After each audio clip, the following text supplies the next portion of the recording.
बच्चों हम कक्षा 6 की गणित पाठ्य पुस्तक का अध्ययन कर रहे हैं और हमारा चैप्टर चल रहा है बच्चों अध्याय 8। क्या नाम है बच्चों इसका? दशमलव। हमने बच्चों इसके 11 भाग पूरे कर लिए थे। आज हम शुरू कर रहे हैं इसका पार्ट 12, जिसमें बच्चों हम प्रश्नावली 8.6 के उदाहरण शुरू करेंगे। बच्चों प्रश्नावली के प्रश्न शुरू करने से पहले हमें उदाहरण करना बहुत आवश्यक है, क्योंकि जब हमें उदाहरण अच्छे से आ जाएंगे तो बच्चों जब प्रश्नावली के क्वेश्चन हल करेंगे तो वो हमें बहुत आसान लगेंगे। तो देखो सबसे पहले दशमलव संख्याओं को घटाना।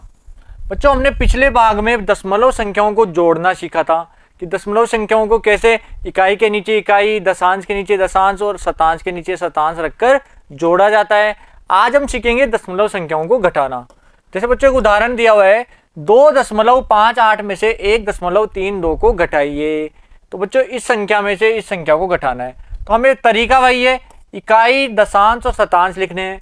और इकाई के नीचे इकाई की संख्या, दहाई के नीचे दहाई की संख्या और शतांश के नीचे शतांश की संख्या लिखनी है। तो देखो यहाँ इकाई क्या है? 2, यहाँ पर 1, तो 2 के नीचे 1 लिख दिया। 5 के नीचे 3 लिखना है, 8 के नीचे 2 लिखना है। इस प्रकार लिखने के बाद हमें घटाना है। तो घटाने का तरीका तो वही है जो हमने पिछली कक्षाओं में पढ़ा हुआ है। जैसे 8 में से 2 घटाएंगे 6 आ गए, 5 में से 3 घटाया 2 आ गए, 2 में से 1 घटाया 1 आ गया। तो आंसर क्या आ गया? 1.26, क्योंकि इकाई और दशांश के बीच में ही दशमलव लगता है ना। तो बच्चों अगर 2.58 में से 1.32 घटाएंगे तो क्या आएगा? 1.26। इस प्रकार बच्चों हमें घटाना है। समझ गए सभी? अब देखो कुछ उदाहरण करते हैं। सबसे पहले देखो उदाहरण नंबर 15। अभिषेक के पास 7.45 रुपए हैं। वह 5.30 रुपए की टॉफी खरीद लेता है, तो उसके पास अब कितने रुपए शेष बचे? तो बच्चों उसके पास पहले इतने रुपए थे और 5.30 की उसने टॉफी खरीद ली, तो बाकी कितने बचे? इस कुल रुपए में से टॉफी वाले रुपए घटा देंगे तो हमें शेष राशि पता चल जाएगी। तो बच्चों कुल रुपए कितने थे? कुल रुपए थे 7.45 रुपए। टॉफी कितने की ली? टॉफी आ गई 5.30 रुपए की। तो बच्चों शेष राशि हमें ज्ञात करनी है, तो हम लिखेंगे शेष रुपए। शेष रुपए कितने हो जाएंगे? कुल राशि में से टॉफी की राशि को घटा देंगे। तो देखो 7.45। अब इसमें से 5.30 घटाना है, तो इकाई के नीचे इकाई, 7 के नीचे 5, दशमलव के नीचे दशमलव, फिर 3 और 0। अब इनको घटाओ। देखो बच्चों 5 में से 0 गया 5, 4 में से 3 गया 1, 7 में से 5 गया 2, तो 2.15 रुपए आ गए। तो बच्चों हम लिखेंगे कि शेष रुपए कितने हो गए?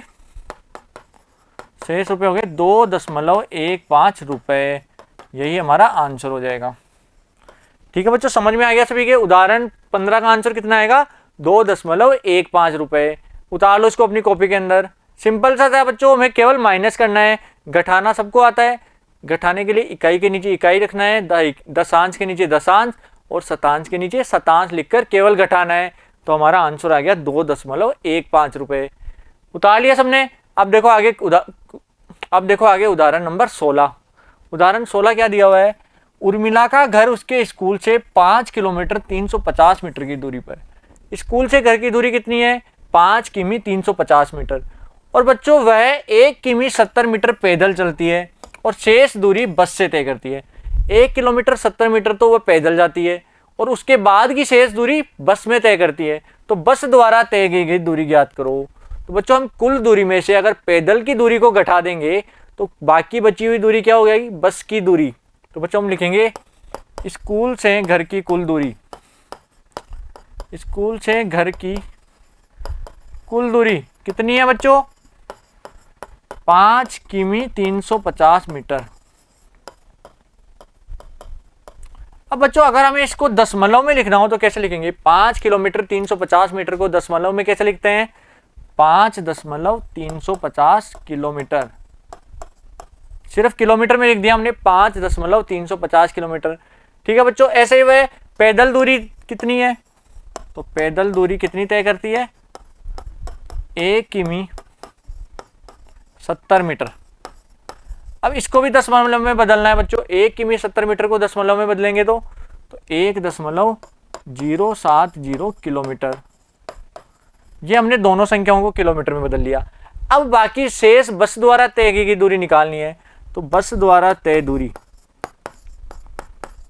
द्वारा तय दूरी कितनी आ जाएगी, तो कुल दूरी में से पैदल की दूरी को माइनस कर देंगे। तो कुल दूरी स्कूल से घर की दूरी कितनी है 5.350 और बच्चों पैदल दूरी कितनी है 1.070, तो 1.070 इनको माइनस कर देंगे। तो माइनस करना आता है सभी को, देखो 0 में से 0 गया, 0 बच गया। 5 में से 7 नहीं जाता है, तो बच्चों जब हमारी बाकी नहीं जाती है या घटाते नहीं है तो क्या करते हैं, एक उधार लेते हैं। तो 3 में से 1 इधर जाएगा, तो यहाँ कितने हो गए 15। कितने हो गए बच्चों 15। 15 में से 7 गया तो 8। अब यहाँ कितने बचे, यहाँ 2 ही बचेंगे, क्योंकि एक राशि तो हमने आगे दे दी ना, एक आगे देंगे तो यहाँ 15 हो गए। 15 में से 7 गया तो 8 बच गया, और यहाँ कितने बच गए 2। तो 2 में से 0 गया तो 2, 5 में से 1 गया 4। घटाना सबको आता है, तो कितने आगे 4.280। तो हम लिखेंगे बस द्वारा तय दूरी, तय दूरी कितनी आ गई बच्चों 4.280 किलोमीटर। और बच्चों इसको मीटर और किलोमीटर दोनों में लिखना हो तो 4 किलोमीटर, और दशमलव के बाद 280 है तो 280 मीटर। ये हमारा आंसर आ गया। तो उर्मिला बस द्वारा कितनी दूरी तय करती है 4 किलोमीटर 280 मीटर, यही हमारा आंसर हो जाएगा। समझ में आ गया सभी के, उतार लो इसको अपनी कॉपी के अंदर। ठीक है बच्चों, समझ गए। अब देखो आगे उदाहरण नंबर 17। उदाहरण नंबर 17 में क्या है, कंचन 5 किलो 200 ग्राम वजन का एक तरबूज खरीदती है। कंचन ने एक तरबूज खरीदा कितने ग्राम का 5 किलो 200 ग्राम। इनमें से 2 किलो 750 ग्राम उसने अपने पड़ोसी को दे दिया। इस तरबूज में से उसने 2 किलो 750 ग्राम तरबूज पड़ोसी को दे दिया, तो उसके पास कितना तरबूज बचा, तो शेष कितना तरबूज बचा ये पूछा है। तो माइनस करेंगे, जो कंचन ने शुरू में कंचन के पास तरबूज था उसमें से जो पड़ोसी को तरबूज दिया वो माइनस कर देंगे। ठीक है बच्चों, समझ में आ गया सभी के। तो कंचन के पास तरबूज कितना है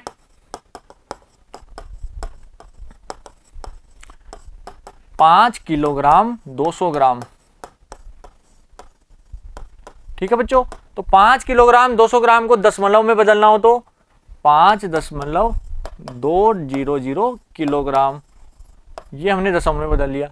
बच्चों मैंने आपको संख्याओं को दशमलव में बदलना पहले ही सिखा दिया है। ग्राम को किलोग्राम में कैसे बदलते हैं, सेंटीमीटर को मीटर में कैसे बदला जाता है, मीटर को किलोमीटर में कैसे बदलते हैं, ये मैं आपको सिखा सका हूँ।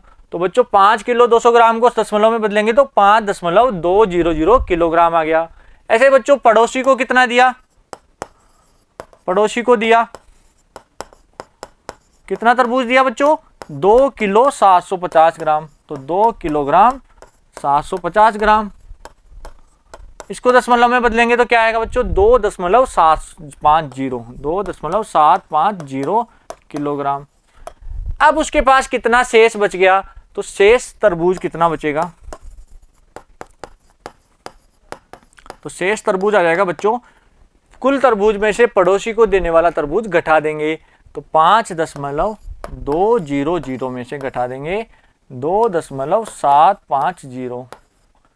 ठीक है बच्चों, ये संख्या हम घटा देंगे। अब घटाओ, देखो बच्चों घटाना आता है सभी को। 0 में से 0 जाएगा, 0 बचेगा। 0 में से 5 नहीं जाता है बच्चों, 0 में से 5 नहीं जाएगा तो क्या करेंगे, एक उधार लेंगे। तो इधर से 1 इधर गया तो यहाँ हो गए 10 और यहाँ बच जाएगा 1। ठीक है, ऐसे ही करते हैं ना बच्चों। तो 10 में से 5 गए तो 5 बच गया। अब यहाँ कितना है, 1 ही है।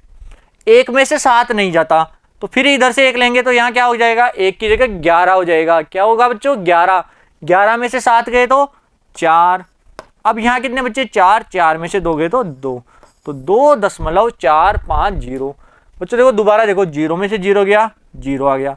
अब यहाँ 0 में से 5 नहीं जाता तो 1 इधर लेंगे तो यहाँ कितना हो गया 10, और यहाँ बच गया 1। तो 10 में से 5 गया तो 5। अब 1 में से 7 नहीं जाता है तो फिर एक उधार लेंगे।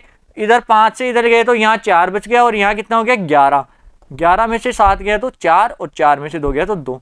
तो 5.200 में से 2.750 घटाएंगे तो क्या आएगा 2.450। तो बच्चों शेष तरबूज आ गया, शेष तरबूज आ जाएगा 2.450 किलोग्राम। अब बच्चों इसको बाकी ग्राम के अंदर बदलें तो देखो दशमलव के इधर पूर्ण संख्या है तो 2 तो किलोग्राम में, और 450 ग्राम में ये हमारा आंसर हो जाएगा। ठीक है बच्चों, 2 किलोग्राम 450 ग्राम। समझ में आ गया सभी के? उतार लो उदाहरण 17 अपनी कॉपी के अंदर। ठीक है बच्चों, क्लियर है सभी के? बच्चों हमने प्रश्नावली के 8.6 के सभी उदाहरण पूरे कर लिए हैं और आशा करता हूँ आपको अच्छे से समझ में भी आए होंगे। अगर बच्चों फिर भी कंफ्यूजन है तो आप वीडियो को शुरू से दोबारा देख सकते हैं, जिससे आपके सभी डाउट क्लियर हो जाएंगे। अब नेक्स्ट पार्ट में बच्चों हम प्रश्नावली 8.6 के प्रश्न शुरू करेंगे। Thank you.